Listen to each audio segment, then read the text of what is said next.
Good evening. This is a regular work session with the Town Council of South Kingstown and the South Kingstown School Committee. The date is Wednesday, January 20th, and the time is approximately 6:30. This evening we're going to discuss the capital improvement program, particularly with the school in mind. It's going to be the long-term financial program for the school, the proposed capital budget for the school, and the school committee's proposed capital improvement plan. So Steve, I will turn the meeting over to you, please. Thanks, Polly. First, I wanted to recognize that Kathy Fogarty, the council president, is not available this week. She's out of state on business, and she asked me to bring that to the meeting tonight. I also understand that Dr. Megger is also required to be in Providence this evening on business, so he would not be able to make tonight's session. Both send their regrets and certainly will be reviewing the tapes of the meetings that takes place. In starting out tonight, for those with the full capital budget, I want to start back on page 29. Page 29 is the listing of the 6-year major projects element, and the council in the prior 2 work sessions has reviewed each of the project listings under recreation and open space and under the general municipal program. The overall 6-year element proposes expenditures of $19.538 million, of which 10.15 would come from future bonding commitments to be made by the town.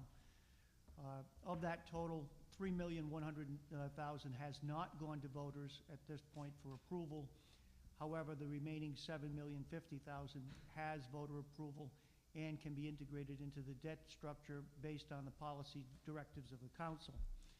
Tonight we'll be looking at the school department programs, which under the 6-year element total $3 million.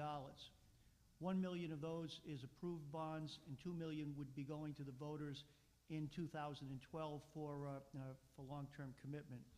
On page 30 of the document, we show the debt loading schedule for the 6-year element. Again, we're showing over the 6 years term of the capital program selling an additional $10.15 million, of which $3 million would be school associated.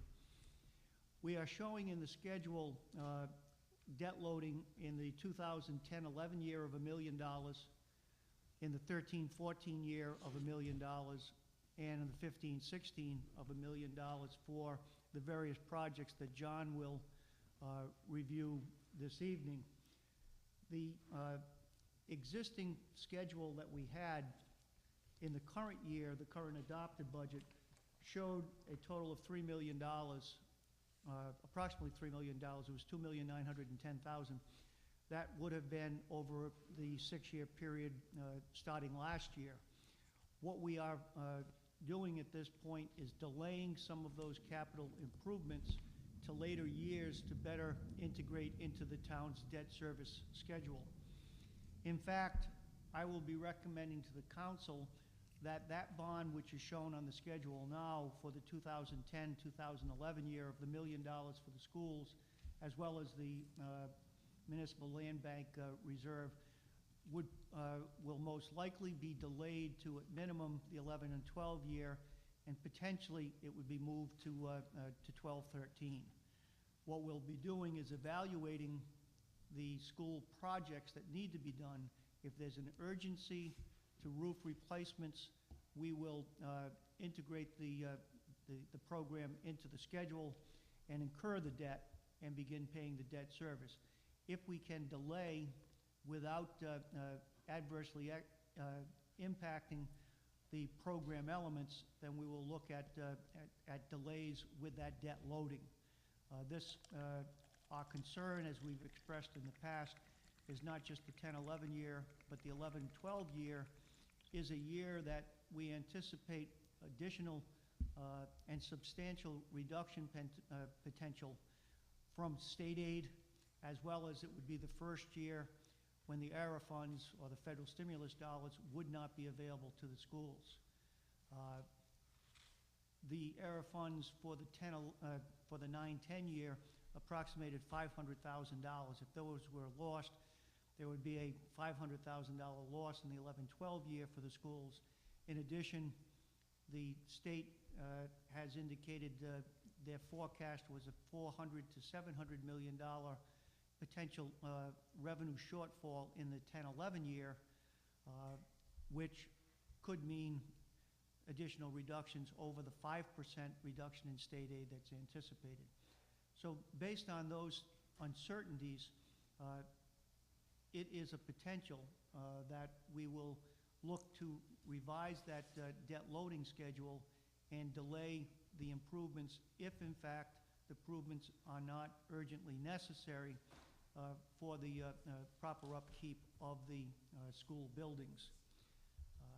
Having said that as an introduction, I will now like to turn to the document that is on the table tonight as a handout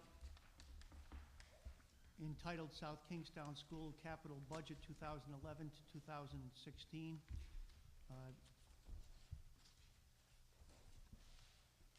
The school superintendent is also not with us this evening. She has a personal family matter that requires her attention this evening. I spoke with her both this morning and this afternoon. She gives her regrets, but her personal business is of utmost importance at this point. So with that, we will go to the ever-dependable John Rashat, who will walk us through the submitted capital improvement program that was adopted by the school committee back in November of last year. So with that, John, I'll punch through for you. John, you got to push that up. Okay, I think it's on now. Okay, as you might recall, beginning in 2009, our capital projects, our bonded projects, went to an every other year schedule. And that left us in the current year, 2010, with an off year. So over last summer, we didn't have any projects that we worked on. Excuse me, John, if I could just interject. The council in the large budget document that you have, John is on page 47. So if you want to follow along with his projects, it would be on page 47, starting there with his narrative. And when we made the change going to every other year of projects, our 6-year average now is at $490,000 per year. In 2011, we have 5 projects that we're looking at. Small number of projects, but larger projects. At Curtis Corner, we've got some flooring that we'll be doing, and we'll talk a little bit more about the projects in the next slide. We've got roofing that we'll be doing at West Kingston Elementary, roofing that we'll be doing at Wakefield, and also replacing the single pane windows at Wakefield, and also some roofing at Matunic. And then I've made a slide for each building, and we can run through the 6 years of projects. In the administration building at 307 Curtis Corner, we have no projects until we get to 2013, where we have 2 projects. The first is a replacement of the rooftop HVAC units, which are original to the building and have performed well, but are requiring quite a bit of repair at this point. So a long due project there. And the second project for that building is to replace the original carpeting in the building. And that is it on the 6-year plan for the administration building. Moving over to the high school, as you know, we've done probably the most work in recent years at the high school, and in relatively good shape with the building. Our next set of projects falls in 2015 at the high school. We'll be replacing the vinyl flooring in the small gym and refurbishing the wooden floor up on the stage. I don't know if anyone has seen the flooring on the stage, but it's about as bumpy as you can get. So it really needs replacement. And the other project that we'll be doing at the high school in 2015 is roof replacement on the additions. Excuse me, John, like on the high school, what's going on with the gym? I thought I heard there were a number of floor issues. We have, and we'll talk about it a little later in the presentation when we talk about the pay-as-you-go capital. In the gym, the flooring in there has been refinished upon refinish, and it's just built up a very thick layer, kind of bumpy. It's darkened quite a bit. The lines are not as visible as they should be. And we've got a project in our pay-as-you-go next year to strip that floor, reline and remark all the marks on the floor, reseal it and refinish it to bring Thank it you. back. Yep. And that project runs about $10,000. Thank you. Okay, moving over to West Kingston. In 2011, we're looking at roof replacement on the two additions for $275,000. In 2013, we've got flooring in the building, and that will replace the flooring in the entryway and in the corridors in the building. And that's the original vinyl flooring. Out into 2015, we've got a project for $100,000, and that's to replace the main power feed into the building, the panel. It's an older panel. It's in relatively good shape, but as we have small problems with it, we're finding it more and more difficult to get parts for it. They're just not made anymore. And in some cases, we've had to go with remanufactured parts just to be able to get them. Moving over to Hazard, we've got nothing scheduled there in the 6-year plan, and I would just point out that in recent years, the building was re-roofed and repainted and is in relatively good shape. Over to Peacedale, our first project there will be in 2013. We'll be looking at replacing the rooftop units, the HVAC units, which are the original units to the building, at a cost of $75,000. And we have had some issues with those units as we've gone through the last couple of years. Moving on to Wakefield. In Wakefield, again, roof replacement in 2011 for $75,000, and that's in the two additions on the building. And I would point out that those roofs are over 20 years old as they stand. And we've got the window replacement project for $250,000, and that's to replace the original single pane windows in the original school building itself. One of the things we'll be looking at jointly with the town and the school is energy conservation projects using federal stimulus dollars. We will be applying for those funds first for the energy study itself, and second, the dollars should be available for some energy improvements based on what priorities are established. Replacements of windows may in fact be a doable activity, which would allow us to be able to replace local dollars with those federal dollars. Again, we're just initiating that program now. Planning staff has been working with school staff, and we're looking to have all municipal and school buildings evaluated at the same time with a single consultant and a prioritized list to be developed. Any of the projects here that could be shed under an energy conservation grant would in fact be reviewed very seriously. Moving over to Matunic, in 2011, again, a roofing project, and it's the the two additions at a cost of $275,000. And again, the roofs are over 20 years old as they stand. In 2013, the flooring in the entry and the corridors, replacing the original vinyl for $200,000. And in 2015, the power supply, as we talked about in the other school, same problem, same power supply, same setup, and it is very difficult to get the parts. Curtis Corner, in 2011, we're looking at flooring replacement at a cost of $80,000, and that will be replacing the original vinyl in the 100, 200, and 300 wing areas of the school. And that would include any that is VAT tile, so any remediation that would have to take place is included in the $80,000. In 2013, we're looking at replacement of the HVAC units in the 400 wing and the addition of some small amount of air conditioning in areas of the building where the building is used year-round. And that's at a cost of $400,000.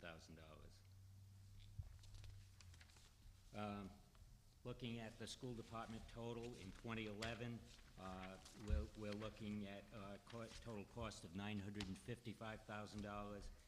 In 2013, $995,000. In 2015, $995,000, in a 6-year total of $2,945,000. For budgetary purposes, we've shown it as $3 million on each of the different elements. Certainly, we would be selling at the $1 million level rather than, with a $45,000 differential. Okay, in moving on to our pay-as-you-go, I'll review basically this year's projects and talk a little bit about them. In this year's budget, we've got... Excuse me, John, on page 92 is the narrative presentation on the pay-as-you-go portion of the school budget. Thank you, Steve.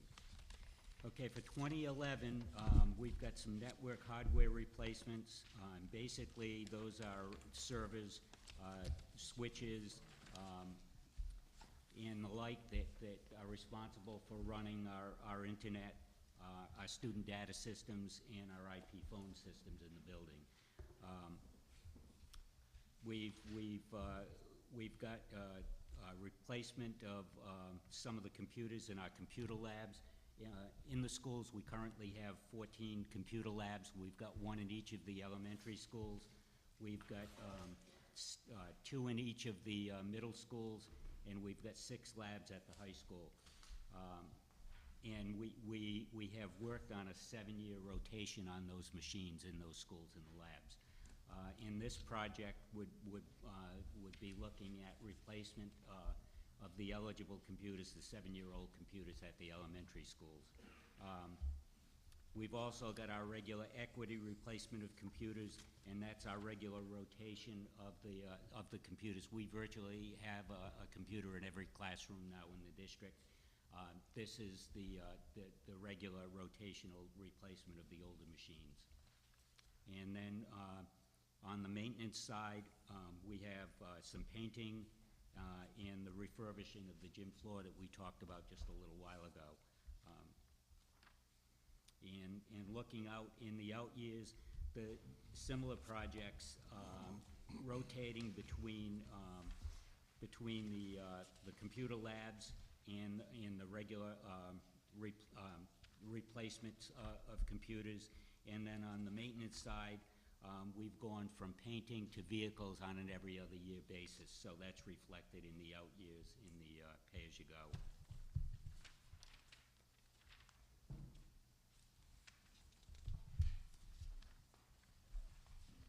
And I'd be glad to answer any questions about the projects. Anyone have any questions? Jim? Back to the high school gym, have you gotten an estimate just to redo, replace, sub, and the floor? Has there ever been? We did. We got some early estimates in the spring. looking at, as I said, totally sanding and stripping the floor down, and repainting the marks and then refinishing. All right, but to redo everything, new floor, new subfloor, or to just This, no, absolutely redo? this is a sanding of the original floor. All right, but strip. have you gotten an Oh, estimate no, we in the haven't, I past? You have not. misunderstood. No, we have not got total replacement. Okay, thank you. It's still a pretty solid floor. Yeah. In the estimate we got, they seemed pretty secure that they could bring the floor back to close to original state. Okay, thank you, John. Just to follow- Carol, yes. Just to follow up on what Jim was saying, you know, a lot of people have complained about the gym over at the high school, and it is somewhat of a showcase for our athletes and our students, and they all enjoy it and gets a tremendous amount of use. I guess I'm wondering, why are you gonna replace the floor in the other gym? Is this a second, you said that you were replacing some floor in the gym. In the small gym, In the small gym, why not consider, I mean, obviously that must be worse than the floor in the main gym? it is in bad shape in the small gym.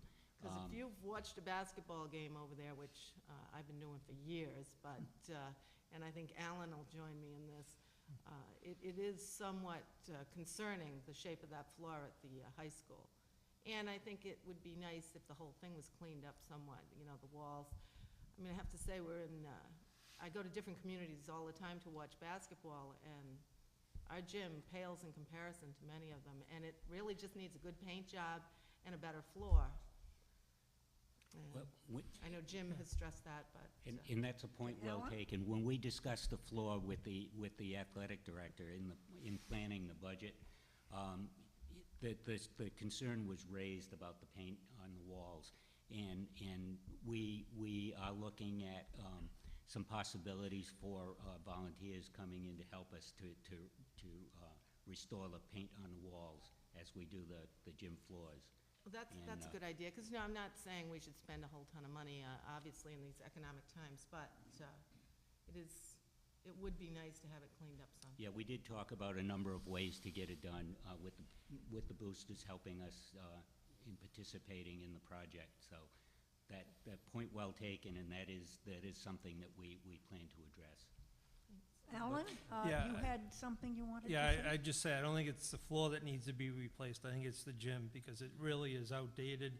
You know, it's greater than 50 years old. I think it's the 5th oldest gym. There was an article in the paper on Sunday. And clearly, when you go around the state, it suffers in comparison to some of the other facilities that the schools are offering. But that being said, John, as far as the last time it was resurfaced, any idea when that was? Well, I know they sand it every year, but that typically, floor, you know, within 2 weeks of school starting, it's back, you know, it looks terrible and it's slippery, and someone's gonna get hurt at some point in time. exactly. I have no idea when the last time it was taken right down to the bare maple wood on there. Not in my time here, and that's been through eight plus years. It's just been a case of a light sanding, reapplying a finish, which gives you the buildup, which gives you the uneven surface, which gives you the dark tone to it, and really the markings on the floor are not very visible, especially to a player looking for those markings on the floor. So this would certainly strip it down to the original maple boards, would lighten up the surface and brighten the markings with new markings, and then a nice clear finish over it in a sealer. But the gym is old.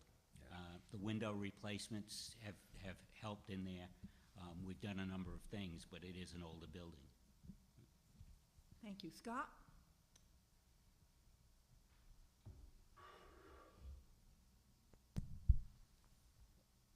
This is one of those memory experiences.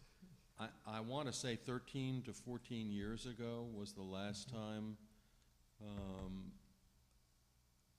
well.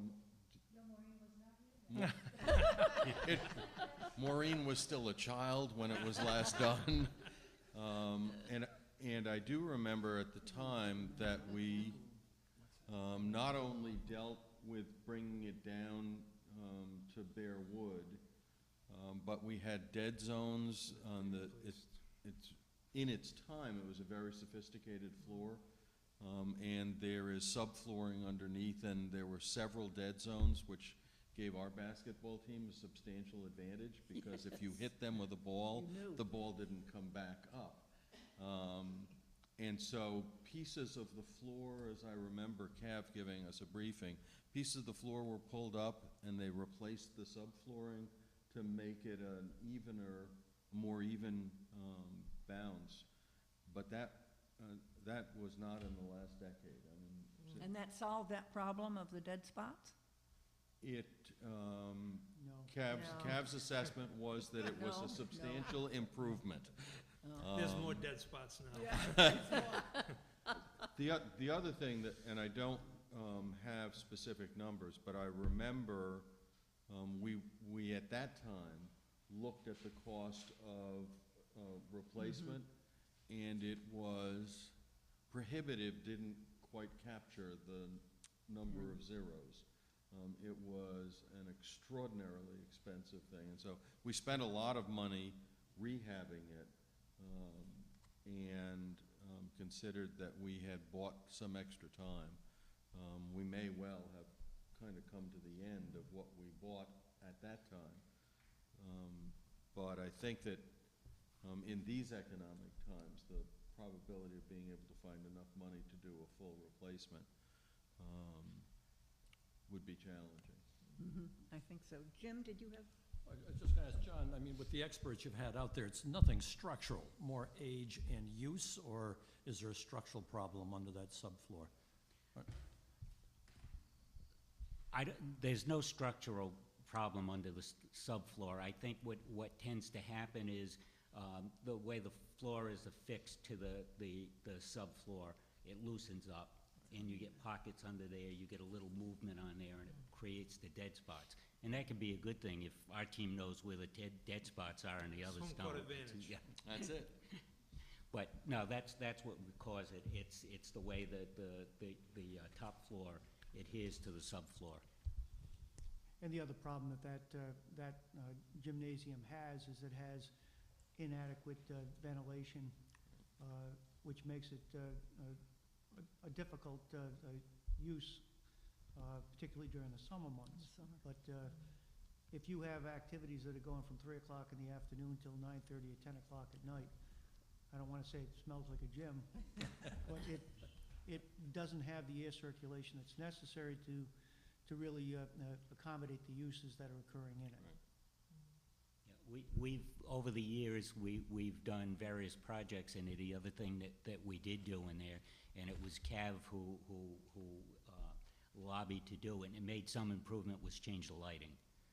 There was a lot of dark areas on the basketball floor, and when we did the lighting projects at the high school, we were able to change out the lighting. So we've done what we could do with it.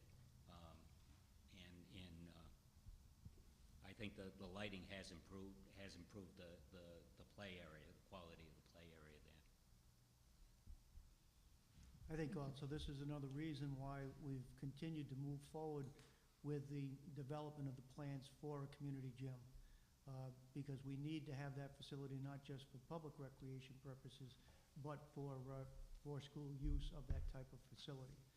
So if we're able to maintain the schedules that we have with the gym, community gym, which is in the capital improvement program, I believe in the latter years, we're looking at that and saying, is that something that could be considered shovel-ready in terms of the design plans, or what do we need to do?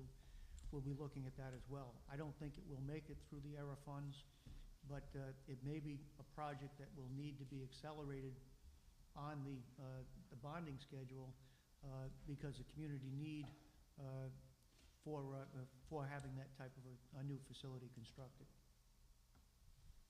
And if you look at the use of our gymnasiums in all of our buildings, I mean, it's constant weekend use on those facilities. Okay, any other questions on? Okay, John, back to you. Well, we're through I the think that capital Is that- piece, That and completes your report? on the That's it? capital, that completes the report. Are there any further questions from the council or from the school committee? Carol? I just have one more. I know we just mentioned volunteers painting that gym. I mean, that's like volunteers coming in to paint this. That would be, we're talking professional painters, I would imagine. Well, when we say volunteers, we're looking at Yeah. fundraisers, and Yeah. there would probably be some monies raised by the boosters and certain people, as I said, and there would be some paid people coming in to Because do I know the it, kids but at the high school did some kind of The lower you could- participation in cleaning up the school and all of that last year, so, I mean, maybe they could tap into some of that, but I don't know. how you Not gonna up get high. Way up, you know. Does anyone in the audience have a question?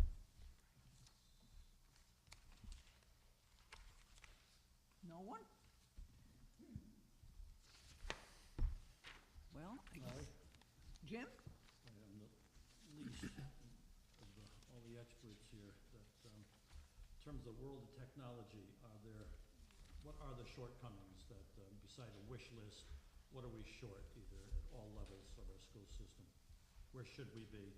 What's reasonable, and what do we have in compared? Well, we're, as I said, we've essentially have a computer in every classroom. That was a goal, certainly.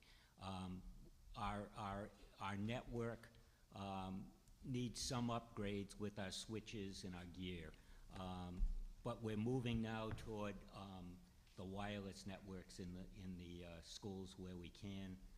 We're looking at some of the possibly using some of the ERA money to upgrade to wireless, especially at the high school in certain areas. So that would be a next step for us to keep in step with technology as it moves forward. Certainly going to wireless would make it easier for the students in the area. We could have a different configuration of computers. Students could have more laptops and be able to connect any place in the building and do their work. So that's a goal. That's something we're looking out to do, just to upgrade. And of course, we've installed, as part of technology, we've installed the IP phones at virtually all the schools. And what we've been able to do with the IP phones is, especially in the older buildings, the bell systems and the paging systems become problematic as they age with the circuit boards and so forth. With the IP systems, we can integrate those bells and speaker systems into the phone system at a relatively inexpensive.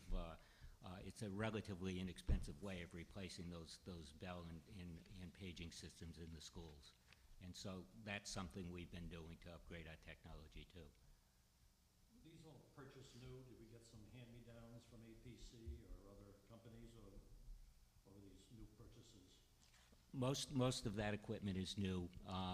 We do buy some, and we've found a company where we can buy formerly leased machines that are a year or two old, very good shape, probably at a third to half the price of a new machine.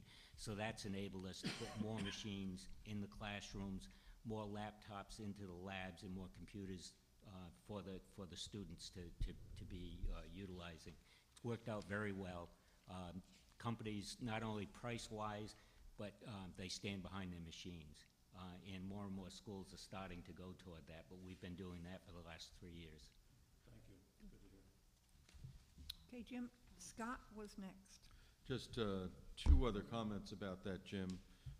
The school committee has had some brief conversation about where we are in terms of technology. One of the concerns is that we are on, as I understood you earlier, John, a 7-year replacement. On the labs, we're on a 7-year replacement, yes. Which is it's certainly not industry standards, and it's at the older end of public school replacement standards. Obsolete, they call it, I think. We frankly have a good support team, so they keep the computers running, but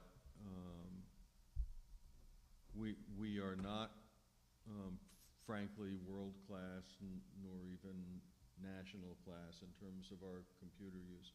We've put a computer in every classroom. There's internet accessibility,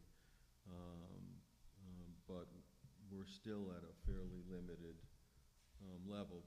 Technology is expensive, and it's one of the things as the economy has had challenges. It's harder to find the dollars to keep up in that area.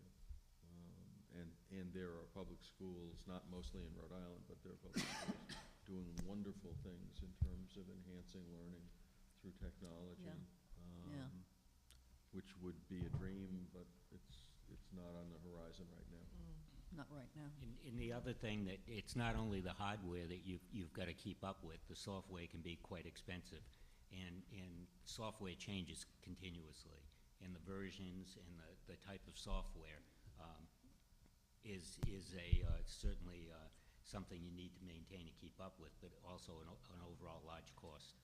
One of the things, if you track our budget in terms of out-of-district expenses, we have, over the last 4 years, seen a reduction in that line.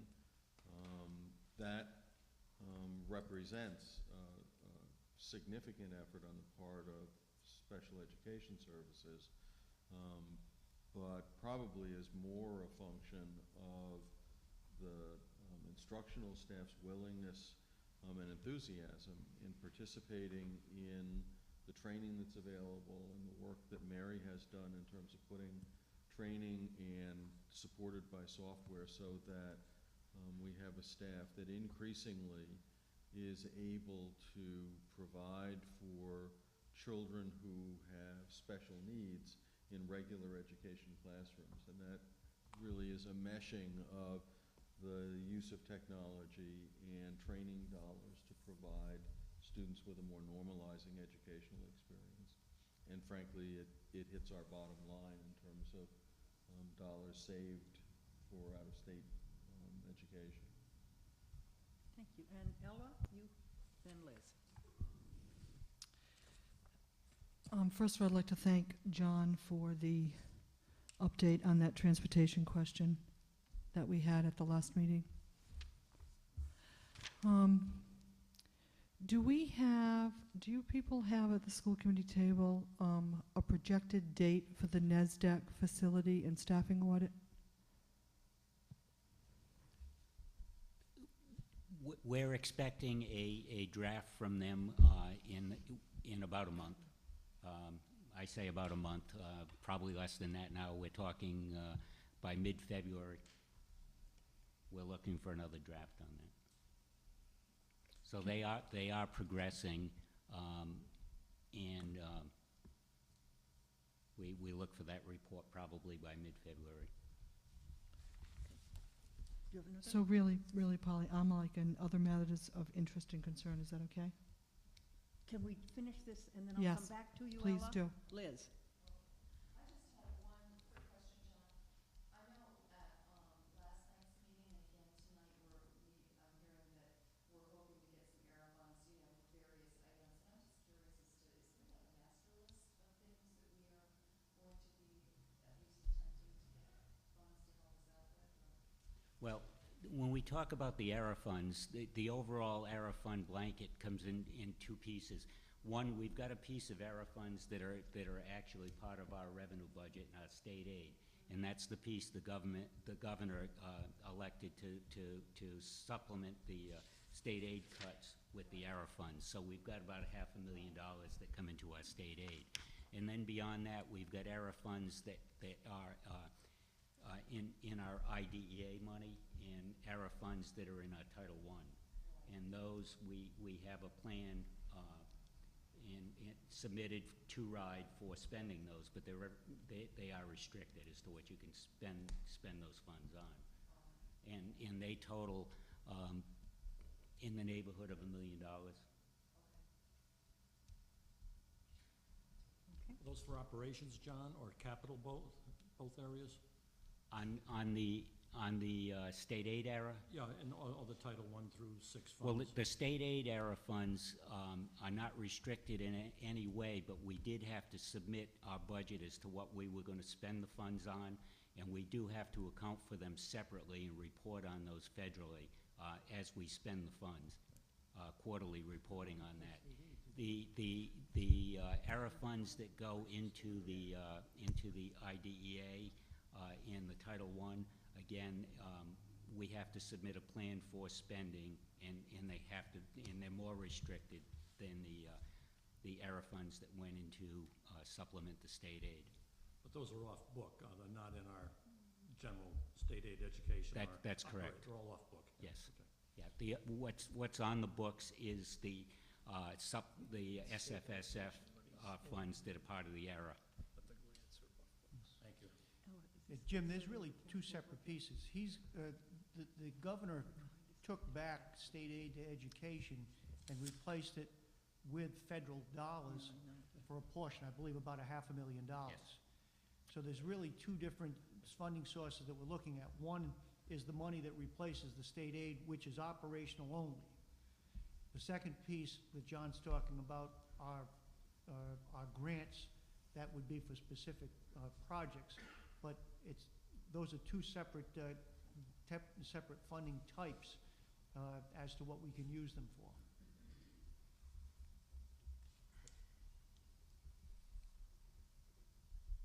Are there any other questions on the capital budget, the school's capital budget? If not, I guess that's it. I was going to ask that last question. Okay.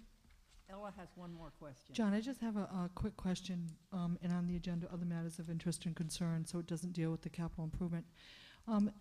In your history here, or maybe Scott's, has there been any kind of a combination of joint effort with the adult ed program in funding any kind of education for the school and then carrying through into adult education, such as maybe the teacher exchange program? I don't know of anything, maybe. I really think that's outside the capital budget. Oh, Ella. right, You- and you- this you s- part is, Yeah, right. but, Okay, thank you. so we're not, All right, I'll catch her at the end. Thanks. okay? Good. If not, that's it, and we will adjourn at around 7:20. Thank you all for coming, and John, thank you so much for your report. Thank you.